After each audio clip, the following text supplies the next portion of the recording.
अस्सलाम वालेकुम जी।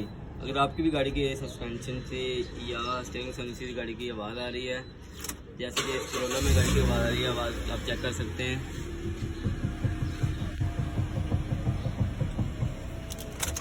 इस गाड़ी का सस्पेंशन गाड़ी का ख़राब है। स्टीयरिंग असम्बली जो कि आवाज़ कर रही है, इसको स्टीयरिंग असम्बली खोलेंगे, इसको लगाएंगे, बुश रिपेयरिंग करवाएंगे गाड़ी की। ठीक है, अगर रिपेयरिंग होने वाली हुई तो इसको करवाएंगे रिपेयरिंग, वरना इसकी स्टीयरिंग असम्बली गाड़ी की चेंज होगी। इसका बकाया सस्पेंशन गाड़ी का चेक करेंगे, सस्पेंशन में शॉक, चिमटे वगैरह मुकम्मल गाड़ी का सस्पेंशन खोलेंगे, चेक करेंगे। जो चीज़ रिपेयर होगी वो रिपेयर करवाएंगे, जो चीज़ गाड़ी की चेंज होने वाली होगी वो गाड़ी की चेंज करवाएंगे। मज़ीद इन्फॉर्मेटिव वीडियो के लिए हमारे अकाउंट को फॉलो करें। हमारी लोकेशन कैसर ऑटो गैराज फैसलाबाद। अगर आप भी अपनी गाड़ी का कंप्लेंट करवाना चाहते हैं तो हमसे रब्ता करें। हमारा कॉन्टैक्ट 030479219698।